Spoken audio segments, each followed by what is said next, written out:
Now let's talk about the playing field and field zones, starting from right to left. So first off, we have the deck folder or deck zone, where your main deck goes face down. Next up we have the score zone. This is where your score cards are located. Basically your player hit points or health points. If these are depleted and you take one more score damage, you lose the game. They are normally placed in face down position and have always to be visible on how many there are left. Now whenever I say normally, I mean that is the standard ruling for how to place the cards, as in face down.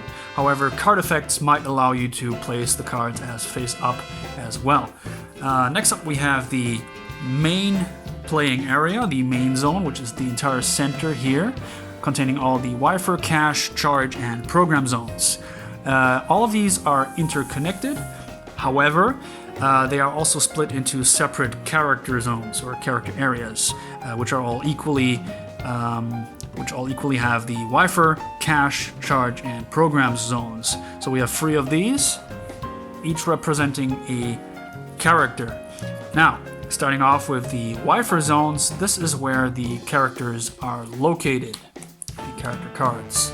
And they are a little bit higher on the official playmats because throughout gameplay you may upgrade your characters, which in the end will look something like this. Then we have the cache zones. Each character has her own cache zone. This is where, kind of like, let's say, removed from play cards go. And if for some reason you have to place cards in cache, simply place them face down beneath or below your character, like this.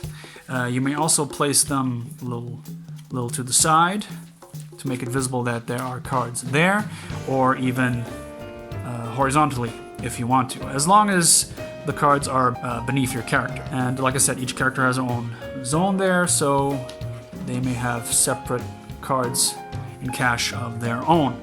Next up we have the charge zones. Charge is the resource, your main resource in the game. Each character has their own charge zone, and charge is how you pay for downloading and installing cards, as well as using some card effects, and even canceling your opponent from activating their cards. Now, throughout gameplay, a lot of cards will always move in and out of charge. So you'll have at some point a lot of cards in this charge zone, a couple of cards in this charge zone, maybe some here, maybe not.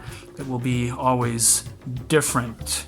Cards in charge are always normally placed as face down and will always be placed horizontally below the character card. And finally, on the bottom below the charge cards, we have the program zones, which is where all your installed programs go. So let's just imagine we have a couple installed here.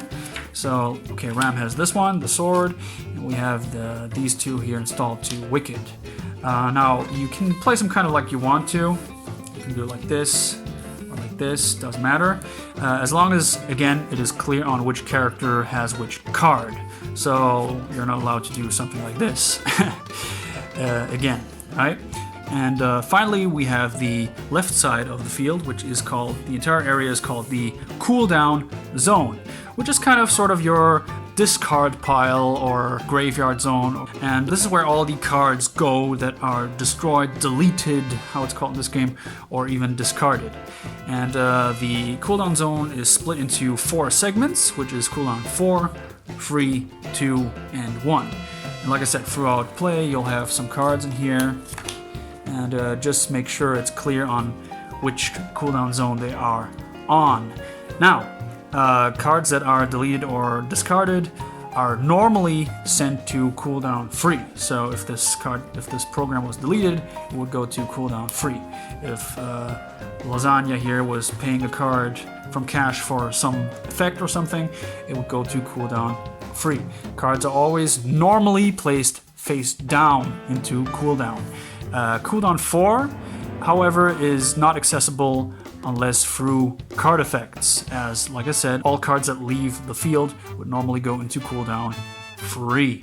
As for which cards are accessible to look at for either player, briefly, as we mentioned earlier, the deck as well as the score zone are inaccessible, so you and your opponent are not allowed to look at the face-down cards in these zones.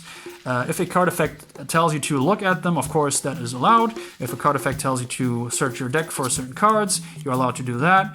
Always make sure to shuffle your deck afterwards. As for the rest of the field, both players are always allowed to look at their face-down cards, no matter which zone they are, right? However, your opponent is not allowed to look at your face-down cards.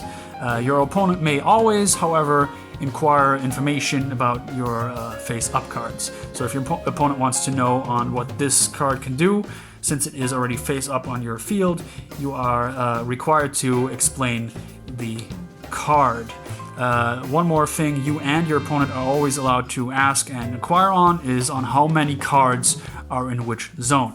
So if you or your opponent wants to know on how many cards are in your deck, you are always allowed to simply count. Same goes, of course, for cash, charge, or cooldown zones.